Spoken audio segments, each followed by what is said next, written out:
La elección.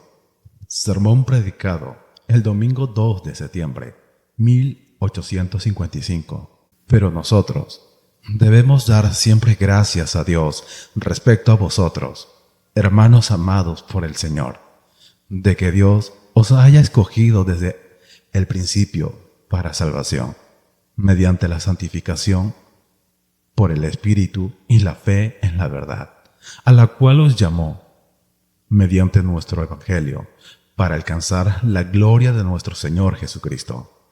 Segunda de Tesalonicenses 2. Si no hubiera ningún otro texto en la Sagrada Palabra, excepto este, pienso que todos deberíamos estar obligados a recibir y reconocer la verdad de este grandioso y gloriosa doctrina de la eterna elección que Dios ha hecho de su familia. Pero parece que hay un perjuicio muy arraigado en la mente humana en contra de esta doctrina.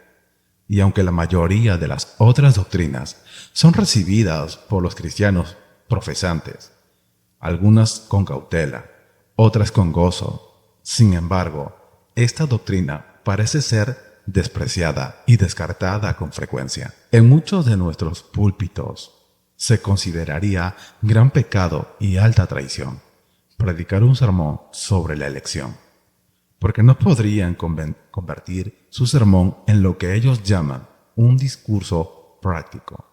Creo que ellos se han apartado de la verdad en este asunto. Cualquiera cosa que Dios ha revelado, la ha revelado con un propósito. No hay absolutamente nada en la Escritura que no se pueda convertir bajo la influencia del Espíritu de Dios. Es un discurso práctico, pues toda la Escritura es inspirada por Dios y útil para algún propósito de provecho espiritual. Es verdad que no se puede convertir en un discurso sobre libre albedrío. Eso lo sabemos muy bien. Pero sí se puede convertir en un discurso sobre la gracia inmerecida. Y el tema de la gracia inmerecida es de resultados prácticos. Cuando las verdaderas doctrinas del amor inmutable de Dios son presentadas para que obren en los corazones de los santos y de los pecadores. Ahora, yo confío que hoy algunos de ustedes que se asustan con el simple sonido de esta palabra dirán: voy a escucharla con objetividad. Voy a hacer a un lado mis prejuicios. Voy a oír simplemente lo que este hombre tiene que decir. No cierren sus oídos ni digan de entrada: es doctrina muy elevada. ¿Quién te autorizó a que la llames muy alta o muy baja? ¿Por qué te quieres oponer a la doctrina de Dios? Recuerda lo que les ocurrió a los muchachos que se burlaban del profeta de Dios, exclamando: «Calvo, sube, calvo, sube». No digas nada en contra de las doctrinas de Dios, para evitar que salga del bosque una fiera y te devore a ti también. Hay otras calamidades, además del manifiesto juicio del cielo. Ten cuidado que no caigas sobre tu cabeza. Haz a un lado tus prejuicios. Escucha con calma. Escucha desapasionadamente. Oye lo que dice la Escritura. Y cuando recibas la verdad, si a Dios le place revelarla y manifestarla a tu alma, que no te dé vergüenza confesarla. Confesar que ayer estabas equivocado es solamente reconocer que hoy eres un poco más sabio. Y en vez de que sea algo negativo para ti, da honor a tu juicio y demuestra que estás mejorando en el conocimiento de la verdad. Que no te dé vergüenza aprender y hacer a un lado tus viejas doctrinas y puntos de vista y adoptar eso que puedes ver de manera más clara en la palabra de Dios. Pero si no ves que esté aquí en la Biblia, sin importar lo que yo diga o a qué autoridades haga referencia, te suplico, por amor de tu alma, que rechaces lo que digo. Y si desde este púlpito alguna vez oyes cosas contrarias a la sagrada palabra, recuerda que la Biblia debe ser lo primero, y el ministro de Dios debe estar sometido a ella. Nosotros no debemos estar por sobre la Biblia cuando predicamos, sino que debemos predicar con la Biblia sobre nuestras cabezas. Después de todo lo que hemos predicado, estamos muy conscientes que la montaña de la verdad es más alta de lo que nuestros ojos pueden discernir.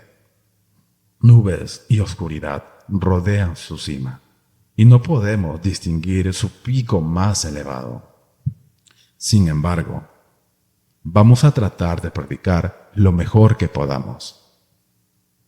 Pero, como somos mortales y sujetos a equivocarnos, ustedes mismos deben juzgarnos. Probad los espíritus, si son de Dios, y si estando deben reflexionando maduramente. Ustedes son guiados a rechazar la elección, cosa que yo considero totalmente imposible. Entonces, desechando,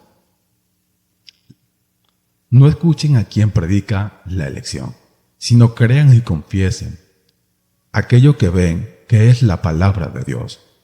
No pueden agregar nada más a manera de introducción. Entonces, en primer lugar, voy a referirme a la veracidad de esta doctrina, de que Dios os haya escogido desde el principio para salvación. En segundo lugar, voy a tratar de demostrar que esta elección es absoluta. Él os haya escogido desde el principio para salvación, no para santificación, sino mediante la santificación por el Espíritu y la fe en la verdad. En tercer lugar, esta elección es eterna, porque el texto dice, de que Dios os haya escogido desde el principio. En cuarto lugar, es personal. Él os haya escogido. Y luego vamos a reflexionar sobre los efectos de esta doctrina, ver lo que produce y finalmente, conforme la capacidad que nos dé Dios, vamos a intentar considerar sus consecuencias y ver si, en efecto, es una doctrina terrible que conduce a una vida licenciosa. Tomaremos la flor y como verdaderas abejas vamos a comprobar si hay algo de miel allí, si algo bueno está contenido en ella y si es un mal concentrado y sin mezcla. 1. En primer lugar, debo demostrar que la doctrina es verdadera. Permítanme comenzar con un argumentum ad hominem, argumento al hombre. Voy a hablarles de acuerdo a sus diferentes posiciones y cargos. Algunos de ustedes pertenecen a la Iglesia de Inglaterra, y me da gusto ver que hay muchos presentes hoy aquí. Aunque ciertamente digo de vez en cuando cosas muy duras acerca de la Iglesia y el Estado. Sin embargo, yo amo a la vieja Iglesia, pues hay en esa denominación muchos ministros piadosos y santos eminentes. Ahora, yo sé que ustedes son grandes, creyentes en lo que los artículos declaran como doctrina correcta. Les voy a dar una muestra de lo que los artículos afirman en lo relativo a la elección, de tal forma que si creen en los artículos, no pueden rechazar esta doctrina de la elección. Voy a leer un fragmento del artículo 17 que se refiere a la predestinación y a la elección. La predestinación para vida es el propósito eterno de Dios, por medio del cual, antes que los cimientos del mundo fueran puestos, Él ha decretado de manera permanente, por su consejo secreto para nosotros, liberar de la maldición y condenación a aquellas personas que Él ha elegido en Cristo de entre toda la humanidad y traerlos por medio de Cristo a la salvación eterna. Como vasos hechos para honra, de donde quienes han sido dotados con bendición tan excelente de Dios. Son llamados de acuerdo al propósito de Dios, por su Espíritu, que obra en el momento debido. Ellos obedecen el llamado por la gracia. Son justificados gratuitamente. Son hechos hijos de Dios por adopción. Son conformados a la imagen del unigénito Hijo Jesucristo. Ellos caminan religiosamente en buenas obras. Y al final, por la misericordia de Dios, alcanzan la dicha eterna. Entonces, pienso que cualquier miembro de esa denominación, si en efecto es un creyente sincero y honesto en su madre iglesia, debe ser un pleno creyente de la elección. Es verdad que si ve otras partes del ritual anglicano, encontrará cosas contrarias a las doctrinas de la gracia inmerecida y totalmente ajenas a las enseñanzas de la Escritura. Pero si mira a los artículos, no puede dejar de ver que Dios ha elegido a su pueblo para vida eterna. Sin embargo, no estoy tan perdidamente enamorado de ese libro como pueden estarlos ustedes. Y solo he utilizado este artículo para demostrarles que si pertenecen a la Iglesia oficial de Inglaterra, no deberían objetar de ninguna manera esta doctrina de la predestinación. Otra autoridad humana por lo cual puede confirmar la doctrina de la elección es el antiguo credo de los valdenses. Si leen el credo de los antiguos valdenses, que elaboraron en medio del ardiente fuego de la persecución, verán que estos renombrados profesantes y confesores de la fe cristiana recibieron y abrazaron muy firmemente esta doctrina como parte de la verdad de Dios. He copiado en un viejo libro uno de los artículos de su fe: que Dios salva de la corrupción y de la condenación a aquellos que Él ha elegido desde la fundación del mundo, no a causa de ninguna disposición, fe o santidad que Él hubiere previsto de antemano en ellos, sino por su pura misericordia en Cristo Jesús, su Hijo, dejando a un lado a todos los demás, según la irreprensible razón de su soberana voluntad y justicia. Entonces, no es una provedad lo que yo predico, no es una doctrina nueva. Me encanta proclamar estas viejas doctrinas poderosas que son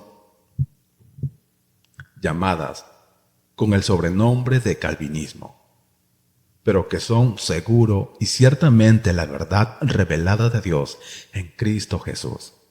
Por esta verdad, yo hago una peregrinación al pasado, y conforme avanzo, veo a un padre tras otro, a un confesor tras otro, a un mártir tras otro, ponerse de pie para darme la mano. Si yo fuera un pelagiano o un creyente de la doctrina del libre albedrío, tendría que caminar por muchos siglos completamente solo. Aquí y allá, algún hereje de carácter no muy honorable podría levantarse y llamarme hermano. Pero tomando estas cosas como la norma de mi fe, yo veo la tierra de los antepasados poblada por mis hermanos. Veo multitudes que confiesan lo mismo que yo y reconocen que está en la religión de la propia Iglesia de Dios. También les doy un extracto de la antigua confesión bautista. Nosotros somos bautistas en esta congregación, por lo menos la mayoría de nosotros, y nos gusta ver lo que escribieron nuestros propios antepasados o antecesores. Hace aproximadamente unos 200 años, los bautistas se reunieron y publicaron sus artículos de fe para poner un fin a ciertos reportes en contra de la ortodoxia que se habían difundido por el mundo. Voy a referirme ahora a este viejo libro. que yo acabo de publicar, y puedo leer lo siguiente. Artículo 3. Por el decreto de Dios, para manifestación de su gloria, algunos hombres y algunos ángeles son predestinados o preordenados para vida eterna por medio de Jesucristo, para alabanza de su justa condenación, para alabanza de su justicia gloriosa. Estos hombres y estos ángeles que son así predestinados y preordenados son particularmente e inmutablemente designados, y su número es tan exacto y definido que no puede ser ni aumentado ni disminuido. Aquellas personas que están predestinadas para vida, Dios, desde antes de la fundación del mundo, de acuerdo a su eterno e inmutable propósito, y al decreto, consejo y buen agrado de su voluntad, los ha elegido en Cristo para gloria eterna por su gracia inmerecida y amor, sin que haya ninguna cosa en la criatura como una condición o causa que haya movido a Dios para esa elección. En lo que concierne a estas autoridades humanas, la verdad, no les doy mucha importancia. No me importa lo que digan, ya sea a favor o en contra de esta doctrina. Solamente me he referido a ellas como un tipo de confirmación de la fe de ustedes, para mostrarles que a pesar de que me tachen de hereje y de hipercarvinista, tengo el respaldo de la antigüedad. Todo el pasado está de mi lado. El presente no me importa. Déjenme el pasado y tendré esperanza en el futuro. Si el presente me ataca, no me importa. Aunque un sinnúmero de iglesias aquí en Londres haya olvidado las grandes y fundamentales doctrinas de Dios, no importa. Si tan solo un pequeño grupo de nosotros nos quedamos solos, manteniendo firmemente la soberanía de nuestro Dios, si nuestros enemigos nos atacan, y aún nuestros propios hermanos, que debieran ser nuestros amigos y colaboradores, no importa. Basta con que podamos contar con el pasado, el noble ejército de mártires, el glorioso escuadrón de los confesores, son nuestros amigos. Los testigos de la verdad vienen a defendernos. Si ellos están de nuestro lado, no podremos decir que estamos solos, sino que podemos exclamar: y yo haré que quede en Israel 7,000 cuyas rodillas no se doblaron ante Baal. Pero lo mejor de todo es que Dios está con nosotros. La única gran verdad es siempre la Biblia, y la Biblia, queridos lectores. Ustedes no creen en ningún otro libro que no sea la Biblia, ¿no es cierto? Si yo pudiera demostrarles esto basándome en todos los libros de la cristiandad, si yo pudiera recurrir a la biblioteca de Alejandría para comprobar su verdad, no lo creerían más de lo que ustedes creen, porque está en la palabra de Dios. He seleccionado unos cuantos textos para leerlos. Me gusta citar abundantemente los textos cuando temo que ustedes puedan desconfiar abundantemente, a fin de que estén lo suficientemente convencidos para que no haya lugar a dudas. Si es que en verdad no creen, permítanme entonces mencionar un catálogo de textos en lo que el pueblo de Dios es llamado elegido. Naturalmente, si el pueblo es llamado elegido, debe haber una elección. Si Jesucristo y sus apóstoles estaban acostumbrados a describir a los creyentes por medio del título de elegidos, ciertamente debemos creer que lo eran, pues de lo contrario el término no significa nada. Jesucristo dice: y si el Señor no hubiese acortado aquellos días, nadie sería salvo. Mas por causa de los escogidos que Él escogió, acortó aquellos días. porque se levantaron falsos cristos y falsos profetas, y harán señales y prodigios, para engañar, si fuese posible, aún a los escogidos. Y entonces enviará a sus ángeles, y juntarán a sus escogidos de los cuatro vientos, desde el extremo de la tierra hasta el extremo del cielo. Marcos, capítulo 13, versos 20, 22, 27. ¿Y acaso Dios no hará justicia a sus escogidos, que claman a Él día y noche? ¿Se tardará en responderles? Lucas 18, verso 7. Podríamos seleccionar muchos otros textos que contienen la palabra elegidos, o escogidos, o preordenado, o designado, o la frase mis ovejas, o alguna descripción similar, mostrando que el pueblo de Cristo es diferente del resto de la humanidad. Pero ustedes tienen sus concordancias, y no los voy a importunar con más textos.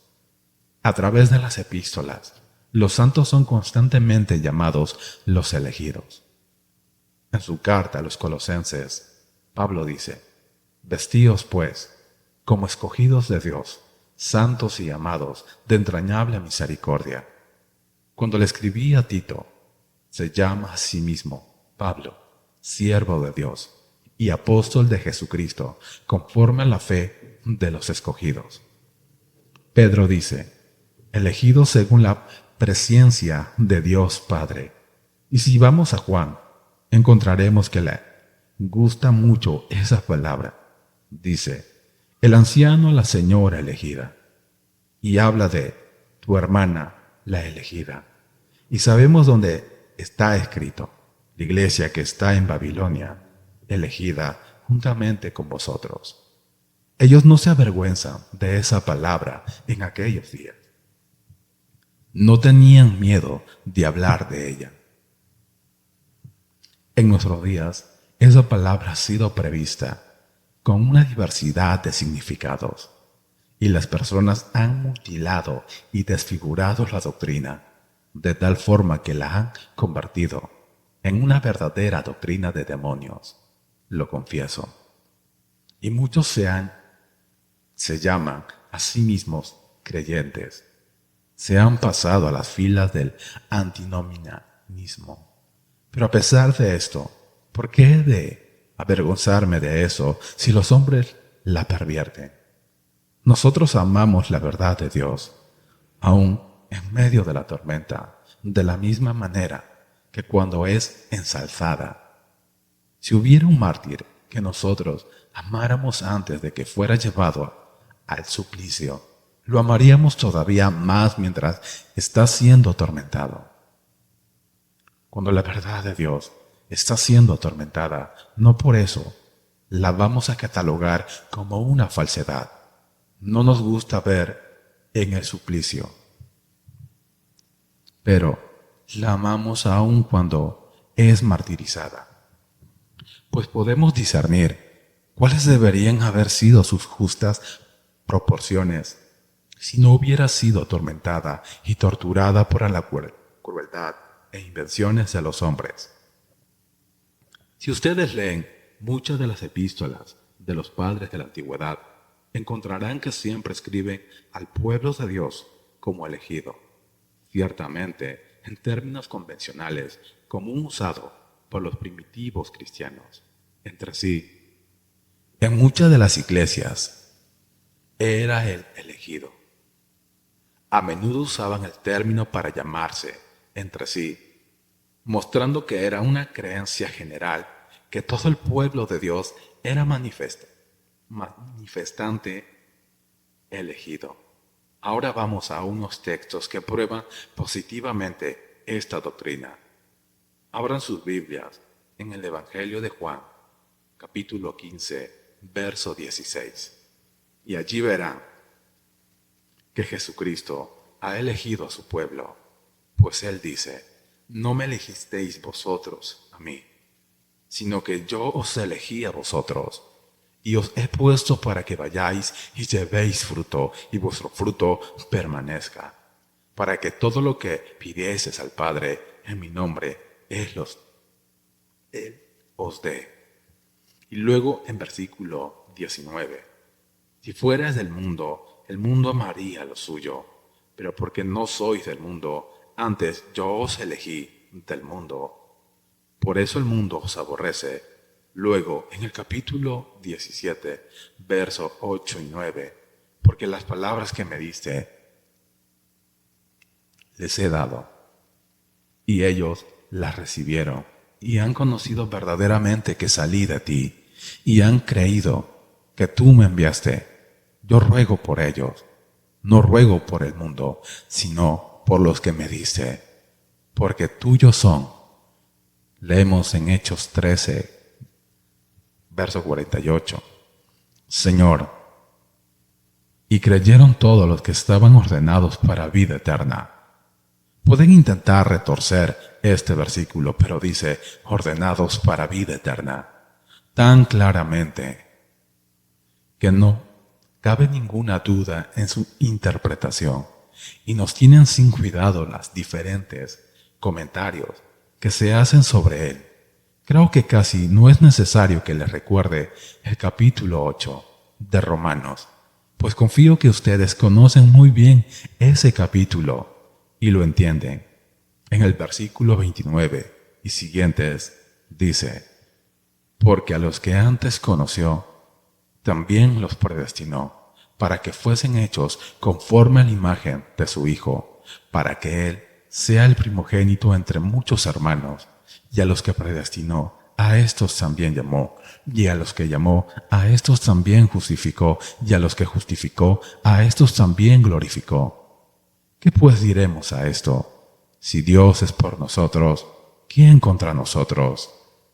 El que no escatimó ni a su propio Hijo, sino que lo entregó por nosotros, ¿cómo no nos dará también con Él todas las cosas? ¿Quién acusará a los escogidos de Dios?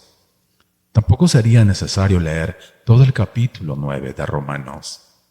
En tanto que ese capítulo permanezca en la Biblia, ningún hombre será capaz de probar el arminianismo. Mientras eso esté escrito allí, ni las más violentas contorsiones de esos textos podrán exterminar de la Escritura la doctrina de la elección. Leamos algunos versículos como estos. Pues no habían aún nacido, ni habían hecho aún ni bien ni mal, para que el propósito de Dios, conforme a la elección, permaneciese, no por las obras, sino por los que Él que llama. Se le dijo, el mayor servirá al menor. Luego pasemos al versículo 22. ¿Y qué? Si Dios, queriendo mostrar su ira y hacer notorio su poder, soportó con mucha paciencia los vasos de ira preparados para la destrucción, y para hacer notorias las riquezas de su gloria, las mostró para que los vasos de misericordia que Él preparó de antemano para gloria. Pasemos a Romanos 11, capítulo 7. ¿Qué pues? Lo que buscaba Israel no lo ha alcanzado, pero los escogidos sí lo han alcanzado. Y los demás fueron endurecidos. En el versículo 5 del mismo capítulo leemos, así también, aún en este tiempo ha quedado un remanente escogido, por gracia. Sin duda todos ustedes recuerdan el pasaje de 1 de Corintios, capítulo 1, verso del 26 hasta el 29.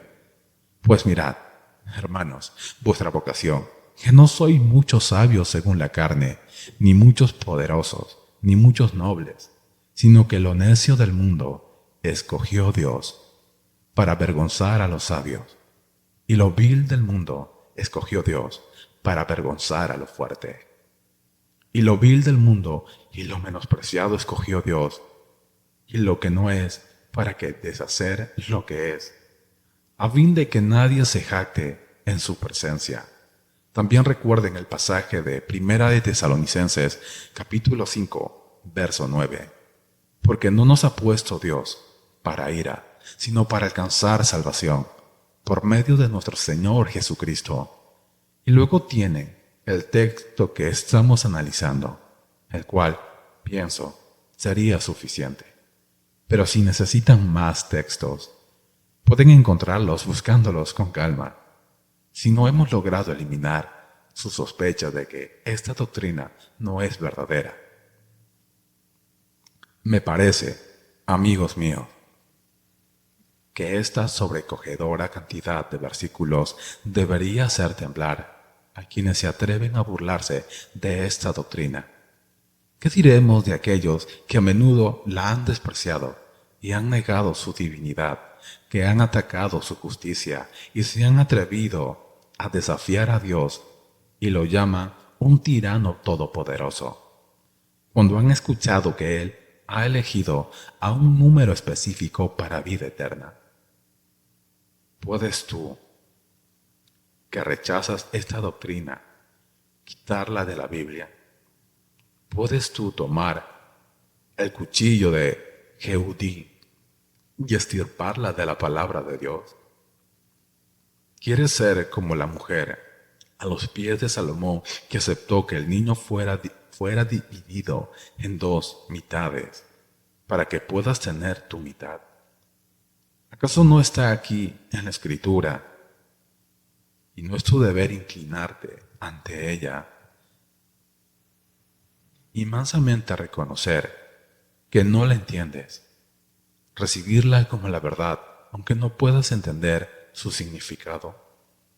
No voy a intentar demostrar la justicia de Dios al haber elegido a algunos y haber pasado por alto a otros. No me corresponde a mí vindicar a mi Señor. Él hablará por sí mismo, y en efecto lo hace. Mas antes, oh hombres, ¿quién eres tú para que alterques con Dios? Dirá el vaso de barro al que lo formó: ¿por qué me has hecho así? ¿O no tiene potestad el alfarero sobre el barro para hacer la misma masa, un vaso para honra y a otro para deshonra? ¿Quién es aquel que dirá a su padre: ¿qué has engendrado? O a su madre: ¿qué has traído al mundo? Yo, Jehová, de ninguno más que yo, que formo la luz y creo las tinieblas, que hago la paz y creo la adversidad. Yo, Jehová, soy el que hago todo esto. ¿Quién eres tú para que alterques con Dios? Tiembla y besa su vara, inclínate y sométete a su cetro. No impugnes su justicia, ni denuncies sus actos ante tu propio tribunal, oh hombre. Pero hay quienes dicen: Dios es cruel cuando elige a uno y pasa por alto a otro. Entonces yo les preguntaría: ¿hay alguien el día de hoy que desea ser santo, que desea ser regenerado, que desea abandonar el pecado y caminar en santidad? Sí, hay, dice alguien: yo quiero. Entonces Dios te ha elegido a ti. Sin embargo, otro dice: no, yo no quiero ser santo, no quiero dejar mis pasiones ni mis vicios. ¿Por qué te quejas entonces de que Dios no te haya elegido a ti? Pues si hubieras sido elegido, no te gustaría según lo que estás confesando. Si Dios te hubiera elegido hoy a la santidad, tú dices que no te importa. ¿Acaso no estás reconociendo que prefieres la borrachera y la sobriedad a la sobriedad? La deshonestidad a la honestidad. Amas los placeres de este mundo más que la religión. Entonces, ¿por qué te quejas de Dios que te haya elegido para la religión? Si amas la religión, Él te ha elegido para la religión. Si la deseas, Él te ha elegido para ella. Si no la deseas, ¿qué derecho tienes de decir que Dios debió haberte dado aquello que no deseas? Suponiendo que tuviera en mi mano algo que tú no valoras, y que yo dijera que se lo voy a dar a tal o cual persona, tú que no tendrías ningún derecho de quejarte de que no te estoy dando a ti, no podrías ser tan necio de quejarte porque alguien más ha obtenido aquello que a ti no te importa para nada. De acuerdo a la propia confesión de ustedes, hay muchos que no quieren la religión, no quieren un nuevo corazón y un nuevo espíritu recto. Quieren el perdón de sus pecados. No quieren el perdón de sus pecados, no quieren la santificación, no quieren ser elegidos a estas cosas. Entonces, ¿por qué se quejan? Ustedes consideran todo esto como cosas sin valor. Y entonces, ¿por qué se quejan de Dios que ha dado esas cosas a quienes Él ha elegido? Si consideras que esas cosas son buenas y tienes deseo de ellas, entonces estás disponible para ti. Dios da abundantemente a todos aquellos que desean, y antes, para ti. Dios da abundantemente a todos aquellos que desean, y antes que nada, Él pone el deseo en ello. De otra forma, nunca lo desearían. Si amas estas cosas, Él te ha elegido para ellas, y puedes obtenerlas. Pero si no es así, ¿quién eres tú para criticar a Dios cuando es tu propia voluntad desesperada la que te impide amar estas cosas? ¿Cuándo es tu propio yo el que te hace odiarlas? Supongan que un hombre va por la calle, dice: «Qué lástima que no haya un asiento disponible para mí en la capilla, para poder oír lo que este hombre tiene que decir». Y supongamos que dice: «Odio a ese predicador, no puedo soportar su doctrina, pero aún así, es una lástima que no haya un asiento disponible para mí». ¿Esperarían ustedes que alguien diga eso? No. De inmediato diría: a ese hombre no le importa, porque habría de preocuparle que otros alcancen lo que valora y que él desprecia. No amas la santidad, no amas la justicia. Si Dios me ha elegido para estas cosas, te ha ofendido por eso. Pero, dice alguien, yo pensé que eso significaba que Dios ha elegido a unos para ir al cielo y a otros para ir al infierno. Eso es algo totalmente diferente de la doctrina evangélica.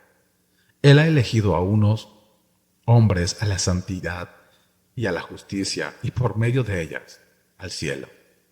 No debes decir que los ha elegido simplemente para ir al cielo y a los otros para ir al infierno. Él te ha elegido para la santidad. Si amas la santidad de cualquiera de ustedes, quiere ser salvado por Jesucristo. Jesucristo le ha elegido para ser salvado. Si cualquiera de ustedes desea tener la salvación, ese ha sido elegido para la salvación. Si la deseas sinceramente y ardientemente. Pero si tú no la deseas, ¿por qué habrías de ser tan ridículamente tonto para quejarte porque Dios de eso que no quieres a otras personas? De esta forma, he tratado de decir algo en relación a la verdad de la doctrina de la elección. Y ahora, rápidamente, déjenme decirles que la elección es absoluta. Esto es, no depende de lo que nosotros somos. El texto dice, de que Dios os haya escogido desde el principio para salvación.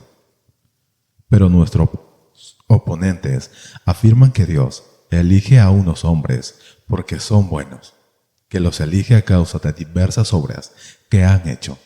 Ahora, en respuesta a esto, nosotros preguntémonos, ¿qué obras son estas por las que Dios elige a su pueblo? ¿Acaso es lo que llamamos comúnmente obras de la ley? Obras de obediencia que la criatura puede llevar a cabo. Si es así, nosotros le respondemos, si los hombres no pueden ser justificados por las obras de la ley, no parece muy claro que puedan ser elegidos por las obras de la ley. Si no pueden ser justificados por sus buenas obras, tampoco pueden ser salvados por esas obras. Por tanto, el decreto de la elección no pudo haber sido formado sobre la base de buenas obras. Pero, dicen otros, Dios lo eligió porque conoció de antemano su fe. Ahora, Dios es el que da fe. Por tanto, no pudo haberlos elegido a causa de su fe, que Él conoció de antemano. Supongamos que hubiera 20 mendigos en la calle y yo determinara darle dinero a uno de ellos. ¿Podría alguien decir que yo decidí darle a ese dinero, que yo elegí dárselo, porque conocía de antemano que él aceptaría ese dinero? Eso sería una tontería. De igual manera, decir que Dios eligió a unos hombres porque conocía de antemano que ellos habrían de tener la fe, que es la salvación en germen, sería tan absurdo que no vale la pena ni escucharlo. La fe es el don de Dios. Toda virtud viene de Él. Por tanto, la fe no pudo haberlo llevado a elegir a los hombres, porque es su don. La elección, estamos convencidos de ello, es absoluta y completamente independiente de las virtudes que adornan a los santos posteriormente. Aunque un hombre fuera tan santo y devoto como Pablo, aunque fuera tan valiente como Pedro o tan amante como Juan, aún así no podría exigirle nada a su Hacedor. Todavía no he conocido a ningún santo de ninguna denominación que haya pensado que Dios lo salvó, porque vio de antemano que tendría estas virtudes y méritos. Ahora, mis queridos hermanos, las mejores joyas de un santo puede lucir jamás, si son joyas elaboradas por su propio diseño. No son de purísima calidad. Hay siempre un poco de barro mezclado en ellas. La gracia más elevada que pudiéramos poseer tiene algo de mundano mezclado en ella. Sentimos esto en la medida que nos refinamos más. Cuando tenemos mayor santificación y nuestro lenguaje debe ser siempre: yo soy el primero de los pecadores. Jesús murió por mí. Nuestra única esperanza, nuestro único argumento, depende de la gracia manifestada en la persona de Jesucristo. Y tengo la certeza que debemos rechazar y desechar completamente cualquier pensamiento que nuestras virtudes, que son dones de nuestro Señor, sembrados por su diestra, pudieran ser la causa de su amor. Y debemos cantar en todo momento: ¿qué había en nosotros que mereciera la estima o que produjera deleite en el Creador? Fue únicamente Padre, y siempre debemos cantar, porque pareció bueno a tus ojos. Tendré misericordia del que tendré misericordia. Él salva porque quiere salvar. Y si me preguntan por qué me he salvado a mí, solo puedo decir: porque Él quiso hacerlo. ¿Acaso había algo en mí que me pudiera recomendar ante Dios? No. Hago a un lado todo. No había nada recomendable en mí. Cuando Dios me salvó, yo era el más bajo, perdido y arruinado de la raza. Estaba ante Él como un bebé desnudo, bañado en mi propia sangre.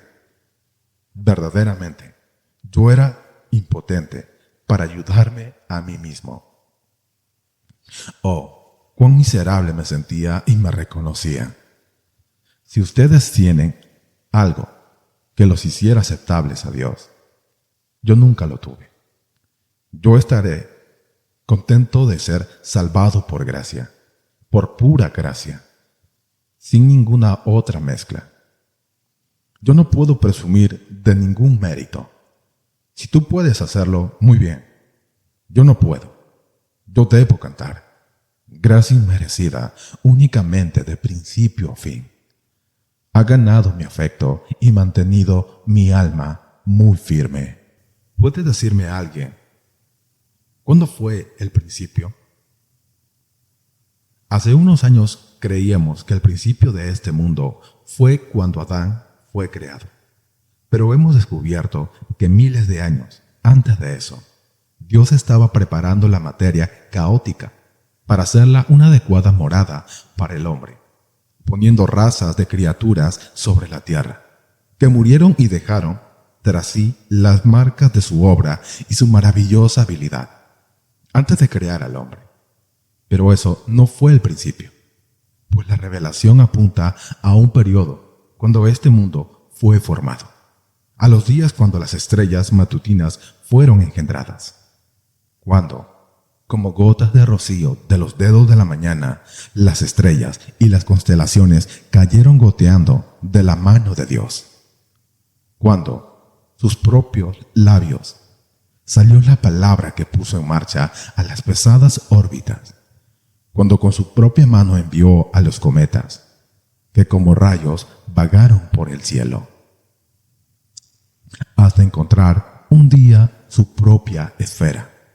Regresemos a edades remotas, cuando los mundos fueron hechos y los sistemas formados, pero ni siquiera nos hemos acercado al principio todavía, hasta que no hayamos ido al tiempo cuando todo el universo dormía en la mente de Dios y no había nacido todavía, hasta que entremos en la eternidad, donde Dios, el Creador, vivía solo, y todas las cosas dormían dentro de Él. Toda la creación descansaba en su omnipotente pensamiento gigantesco. No habremos todavía adivinado el principio. Podemos caminar hacia atrás, y atrás, y atrás, a lo largo de todas las edades. Podemos volver, si se nos permite usar esas extrañas palabras, a lo largo de la eternidad entera, y sin embargo nunca llegar al principio. Nuestras alas se podrían cansar, nuestra imaginación se podría extinguir. Y aunque pudiera superar al rayo que brilla majestuosamente, con poder y velocidad, pronto se cansaría mucho antes de poder alcanzar el principio. Pero Dios eligió a su pueblo desde el principio, cuando el intocado eterno había sido sacudido por el aleteo del primer ángel, cuando el espacio no tenía orillas, o más aún, cuando no existía, cuando reinaba el silencio universal, y ni una sola voz de ningún susurro turbaba la solemnidad del silencio, cuando no había ningún ser, ni movimiento, ni tiempo, ni nada, sino solo Dios, solo en su eternidad, cuando no se escuchaba el himno de ningún ángel y no se tenía la asistencia de los querubines.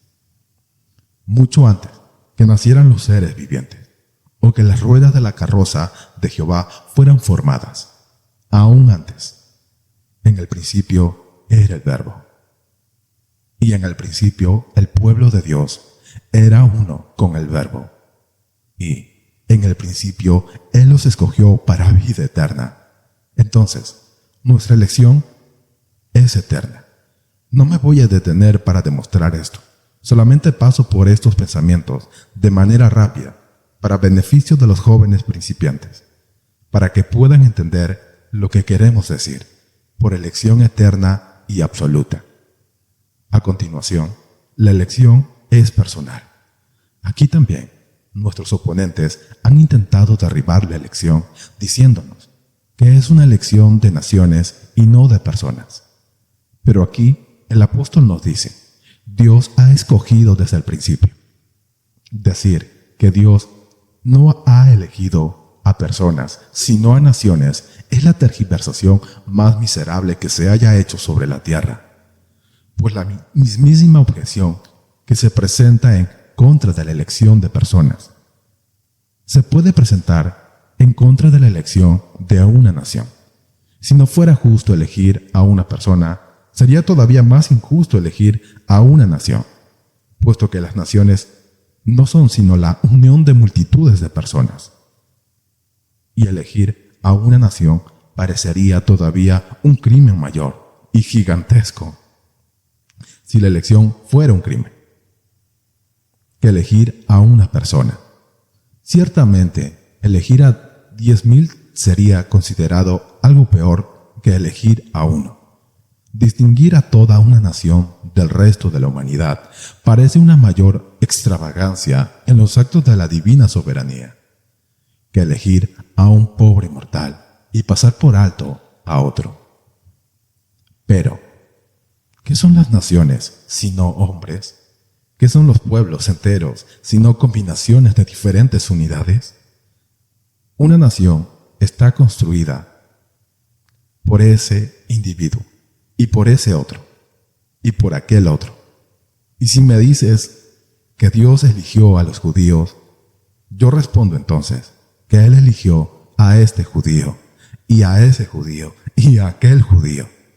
Y si tú dices que Él eligió a Inglaterra, entonces yo digo que Él elige a este hombre inglés, y a ese hombre inglés, y a aquel hombre inglés. Así que después de todo, se trata de la misma cosa. Entonces, la elección es personal. Así debe ser. Cualquiera que lea este texto y otros textos similares, verá que la Escritura continuamente habla del pueblo de Dios, considerando a cada individuo, y habla a todos ellos como siendo los sujetos especiales de la elección. Hijos somos de Dios por la elección, los que creemos en Jesucristo. Por un designio eterno, gracia soberana recibimos aquí. Sabemos que es una elección personal. Y otro pensamiento es, pues mi tiempo vuela muy rápidamente y me impide detenerme sobre estos puntos, que la elección produce buenos resultados, de que Dios os haya escogido desde el principio para salvación, mediante la santificación por el Espíritu y la fe en la verdad. ¿Cuántos hombres confunden completamente la doctrina de la elección? Y cómo hierva mi alma cuando recuerdo que los terribles males que se han acumulado por la perversión y el rechazo de esa gloriosa porción de la verdad. ¿Cuántos no hay por ahí que se han dicho a sí mismos, yo soy un elegido, y se han sentado perezosamente? Y peor aún, han dicho, yo soy el elegido de Dios, y con ambas manos han hecho la maldad. Rápidamente han corrido a todo tipo de inmundicia, porque han dicho, yo soy el Hijo escogido de Dios, y por tanto, independientemente de mis obras, puedo vivir como se me dé la gana y hacer lo que yo quiero. Oh, amados, permítanme solamente advertir a cada uno de ustedes que no lleven esa muy lejos, a más bien que no conviertan esa verdad en un error, pues no la podemos estirar mucho. Podemos pasar por sobre los límites de la verdad. Podemos convertir eso que tenía la intención de ser dulce para nuestro consuelo en una terrible mezclanza para nuestra destrucción. Les digo que ha habido miles de personas que han ido a la ruina por entender de manera equivocada la elección, que han dicho, Dios me ha elegido para el cielo y para vida eterna. Pero a ellos se les ha olvidado que está escrito que Dios los ha elegido mediante la santificación por el Espíritu y la fe en la verdad. Esta es la elección de Dios, una elección para santificación y para fe. Dios elige a su pueblo para que sea santo y para que sea un pueblo de creyentes. ¿Cuántos de mis lectores son creyentes? ¿Cuántos miembros de mi congregación pueden poner su mano en el corazón y decir, yo confío en Dios, que ha sido santificado? ¿Hay alguien entre ustedes que puede decir, yo soy un elegido, mientras yo pueda recordarle cómo blasfemó la semana pasada? Uno de ustedes dice, yo confío ser uno de los elegidos. Pero yo le recuerdo acerca de un acto de depravación cometido dentro de los últimos 6 días. Alguien más dice, yo soy un elegido. Pero yo puedo mirarle a la cara y decirle, elegido, tú no eres más que un maldito hipócrita. Otros dirán, yo soy elegido. Pero yo puedo recordarles que ellos se olvidan del propiciatorio y no oran. Oh, amados hermanos, nunca piensen que son elegidos a menos que sean santos. Pueden venir a Cristo como pecadores, pero no pueden venir a Cristo como personas elegidas mientras no pueden ver su santidad. No malinterpreten lo que estoy diciendo. No digan, yo soy elegido, pensando que pueden vivir en pecado. Eso es imposible. Los elegidos de Dios son santos. No son puros. No son perfectos. No son sin mancha. Pero tomando su vida en su conjunto, son personas santas. Son marcados y son distintos de los demás. Y ninguna persona tiene el derecho de considerarse elegido excepto en su santidad. Puede ser elegido y estar todavía en las tinieblas, pero no tiene derecho de creerse elegido. Nadie puede verlo. No hay ninguna evidencia. Puede ser que el hombre viva algún día, pero por lo pronto está muerto. Si ustedes caminan en el temor de Dios, tratando de agradarlo y obedeciendo sus mandamientos, no tengan la menor duda que el nombre de ustedes está escrito en el libro de la vida del Cordero, desde antes de la fundación de este mundo. Y para esto no resulte muy elevado para ti, considera la otra señal de la elección, que es la fe, creer la verdad. Quien quiera que crea la verdad de Dios y crea en Jesucristo es un elegido. Con frecuencia me encuentro con pobres almas que tiemblan y se preocupan en relación a este pensamiento. ¿Cómo? ¿Y si yo no soy un elegido? Oh Señor, dicen ellos, yo sé que he puesto mi confianza en Jesús. Sé que creo en su nombre y confío en su sangre. Pero, ¿y si a pesar de eso no soy muy elegido? Pobre criatura querida, no sabemos mucho acerca del Evangelio, pues de lo contrario jamás hablarías así. Pues todo aquel que cree es elegido. ¿Quiénes son elegidos? Son elegidos para santificación y fe. Y si tú tienes fe, tú eres uno de los elegidos de Dios. Puedes saberlo y debes saberlo, pues una certeza absoluta. Si tú, como un pecador, miras a Jesucristo el día de hoy y dices, nada en mis manos traigo, simplemente a tu cruz me aferro. Tú eres un elegido. No tengo miedo que la elección asuste a los pobres, santos o a los pecadores. Hay muchos teólogos que le dicen a la persona que pregunta, la elección no tiene nada que ver contigo. Eso es muy malo, porque la pobre alma no debe ser callada de esa manera.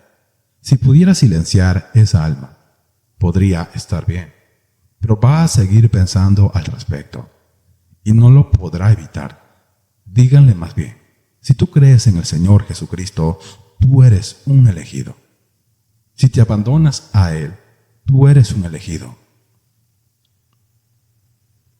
Yo te digo hoy, yo te digo en su nombre, si vienes a Dios sin ninguna obra de tus manos, entrégate a la sangre y a la justicia de Jesucristo. Si quieres venir ahora y confiar en Él, tú eres un elegido. Has sido amado por Dios desde antes de la fundación del mundo, pues no podrías haber hecho eso a menos que Dios no te hubiera dado el poder de hacerlo y no te hubiera elegido para que lo hicieras. Ahora, pues eres salvo y estás seguro si solo vienes y te entregas a Jesucristo y deseas ser salvo y ser amado por Él. Pero no pienses de ninguna manera que algún hombre puede ser salvo sin fe y sin santidad. No piensen, queridos oyentes, que algún decreto promulgado en las oscuras edades de la eternidad va a salvar sus almas, a menos que crean en Cristo. No se queden ahí tranquilos, imaginando que ustedes van a ser salvos sin fe y sin santidad. Esa es la herejía más abominable y maldita que ha llevado a la ruina a miles de personas. No utilicen la elección como una almohada sobre la que pueden recostarse y dormir, pues eso los llevará a la ruina. Dios no lo quiere, que yo les prepare almohadas muy confortables para que ustedes puedan descansar cómodamente en sus pecados. No hay nada en la Biblia que pueda atenuar tus pecados.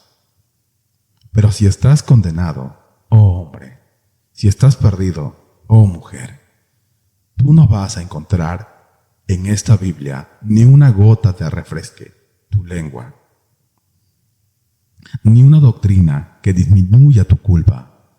Tu condenación será enteramente por tu culpa, y tu pecado será merecidamente recompensado, porque tú crees que no estás condenado, pero vosotros no creéis, porque tú crees, pero vosotros no creéis, porque no sois de mis ovejas, y no queréis venir a mí para que tengáis vida. No se imaginen que la elección excusa el pecado. No suenen con eso, ni se arrullen en la dulce complacencia del pensamiento de su irresponsabilidad. Ustedes son responsables. Debemos proclamar ambas cosas. Debemos aceptar la soberanía divina y debemos reconocer la responsabilidad humana.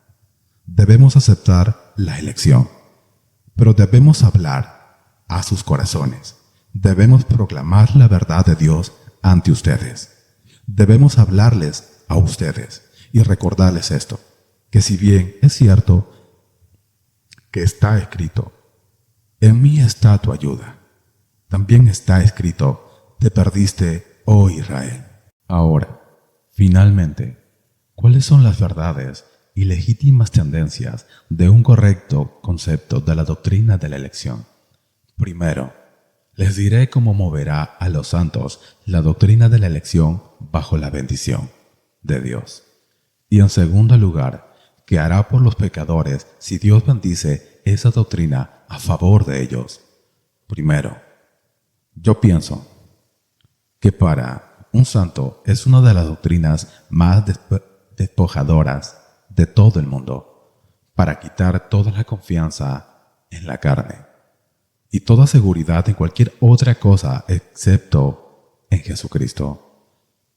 ¿Cuán a menudo nos envolvemos en nuestra justicia propia y nos adornamos con falsas perlas y las piedras preciosas de nuestras propias obras y logros?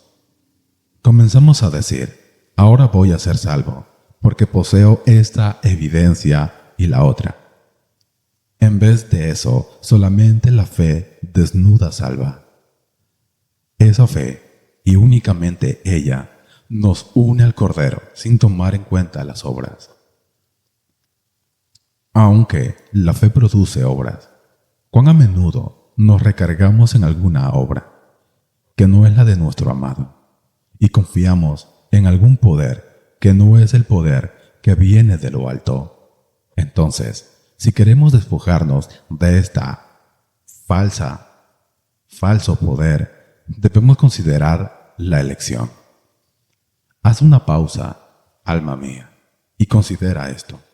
Dios te ha amado antes de que tuvieres un ser. Dios te amó cuando estabas muerto en tus delitos y pecados, y envió a su Hijo para que muriera por ti.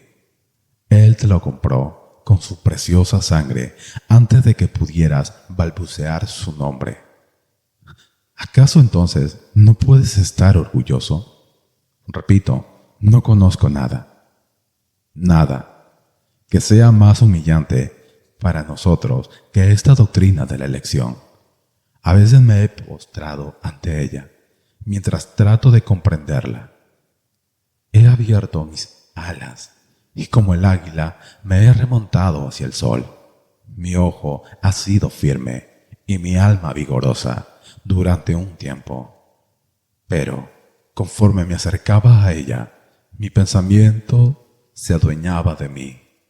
Dios os ha elegido desde el principio para salvación, y me he perdido en su resplandor. He sentido vértigo ante ese poderoso pensamiento, y de esa altura que marea se ha desplomado mi alma, postrada y quebrantada, balbuceando: Señor, yo no soy nada, soy menos que nada. ¿Por qué yo? ¿Por qué yo? Queridos amigos, si quieren ser humillados, estudien la lección, pues los hará humildes bajo la influencia del Espíritu de Dios. Aquel que está orgulloso de su elección no es un elegido, y aquel que es humillado por ella puede creer que es elegido. Tiene todas las razones para creer que lo es, pues es uno de los efectos más benditos de la elección que nos ayuda a humillarnos ante Dios. De nuevo, la elección en el cristiano debe hacerla muy intrépido y muy osado. Nadie será tan intrépido como aquel que cree que es un elegido de Dios. ¿Qué le importan a él los hombres si es elegido por su Hacedor? ¿Qué le importan los gorgojeos despreciables de algunos gorroncitos, cuando sabe que él es un águila de categoría real? ¿Acaso le importa que el mendigo lo señale cuando corre por sus venas la sangre real del cielo? Si toda la tierra se levanta en armas, él habita en perfecta paz, pues él está en el lugar secreto del tabernáculo del Todopoderoso. Yo soy de Dios, afirma. Yo soy diferente a los demás hombres. Ellos son de una raza inferior. ¿Acaso no soy noble? ¿Acaso no soy uno de los aristócratas del cielo? ¿Acaso no está escrito mi nombre en el libro de Dios? ¿Le preocupa el mundo? De ninguna manera, como el león que no se preocupa por el ladrido del perro. Él sonríe frente a sus enemigos, y cuando éstos se le acercan demasiado, se mueve y los hace pedazos. ¿Qué le importan sus enemigos? Se mueve entre sus adversarios como un gigante, mientras los hombrecitos caminan mirándolo hacia arriba sin entenderlo. Su rostro es de hierro, su corazón es de pedernal. ¿Qué le importan los hombres? Más aún, si una rechifla universal se levantara desde todo el mundo, él sonreiría de eso, pues diría: el que ha hecho de Dios su refugio encontrará su más segura morada. Soy uno de sus elegidos, soy escogido de Dios y estimado, y aunque el mundo me aborrezca, no tengo miedo. Ustedes que confiesan la fe, pero no están con el mundo. Algunos de ustedes son tan flexibles como los sauces. Hay pocos cristianos como robles hoy día que pueden resistir la tormenta. Y les diré por qué. Es porque ustedes mismos no creen que son elegidos. El hombre que sabe que es elegido será demasiado orgulloso para pecar. No se humillará para cometer los actos que hace la gente común. El creyente que está en verdad dirá: que yo comprometa mis principios, que yo cambie mi doctrina, que haga a un lado mis puntos de vista, que esconda lo que creo que es cierto. No, puesto que yo sé que soy uno de los elegidos de Dios. Aun ante los ataques de los hombres, nada puede hacer a un hombre más osado que sentir que es un elegido de Dios. ¿Quién sabe que ha sido elegido de Dios? no temblará ni tendrá miedo. Más aún, la elección nos hace santos. Nada puede hacer a un cristiano más santo, bajo la influencia llena de la gracia del Espíritu, que el pensamiento que él es elegido. ¿Pecaré yo? Dice, sabiendo que Dios me ha elegido a mí. ¿Acaso voy a transgredir después de tanto amor? ¿Acaso me apartaré después de tanta misericordia y tierna bondad? No, mi Dios, puesto que tú me has elegido, yo te amaré, yo viviré para ti, ya que tú, mi Dios eterno, te has convertido en mi Padre. Yo me voy a entregar a ti, para ser tuyo para siempre, por la elección y por la redención, entregándome a ti y consagrándome solemnemente a tu servicio. Y ahora, por último, para los inconversos, ¿qué les dice la elección a ustedes? Primero, ustedes, impíos, los voy a excusar por un momento. Hay muchos de ustedes a quienes no les gusta la elección, y yo no puedo culparlos por ello, pues he escuchado a muchos predicadores predicar sobre la elección, que han terminado diciendo: no tengo ni una sola palabra que decir al pecador. Ahora, yo digo que ustedes deben sentir desagrado por una predicación así, y yo no los culpo por eso. Pero yo digo, tengan ánimo, tengan esperanza, ustedes pecadores, porque hay una elección. Lejos de desanimarse y perder la esperanza, es una cosa muy alentadora y llena de gozo que haya una elección. ¿Qué pasaría si yo les dijera que nadie puede ser salvo, que nadie está ordenado para vida eterna? ¿Acaso no temblarían, torciendo sus manos con desesperación, diciendo: entonces, ¿cómo seremos salvos si no somos elegidos? Pero yo les digo que hay una multitud de elegidos, incontables, todo un ejército que ningún mortal puede contar. Por lo tanto, ten ánimo. Tu pobre pecador, desecha tu abatimiento. ¿Acaso no puedes tú ser elegido como cualquier otro? Pues hay innumerables muchedumbres de elegidos. Hay gozo y consuelo para ti. Por tanto, no solo te pido que tengas ánimo, sino que vayas y pruebes al Señor. Recuerda que si no fueras elegido, no perderías nada al hacerlo. ¿Qué dijeron los 4 leprosos? Vamos pues ahora, y pasémonos al ejército de los sirios. Si ellos nos dieren la vida, viviremos. Y si nos dieren la muerte, moriremos. Oh pecador, ven al trono de la misericordia. Puedes morir en este instante. Ve a Dios, y aun suponiendo que Él te rechazara, suponiendo que con su mano en alto te ordenara que te vayas, algo imposible. Aún así, no perderías nada con ir. No estarás más condenado por eso. Además, suponiendo que estás condenado, tendrías por lo menos la santificación de alzar tus ojos desde el infierno y decir: Dios, yo te pedí misericordia, y tú no quisiste dármela. La busqué, pero tú rehusaste otorgarla. Eso nunca lo dirás, oh pecador. Si tú vinieras a Él y le pidieras, tú vas a recibir lo que pides, porque nunca has rechazado a nadie. Pero aunque hay un número definido de elegidos, sin embargo, es cierto que todos los que buscan pertenecen a ese número. Debes ir y buscar. Y si sucede que tú resultas ser el primero en ir al infierno, diles a los demonios que pereciste de esa manera. Diles a los diablos que tú eres uno rechazado, después de haber venido como un pecador culpable a Jesús.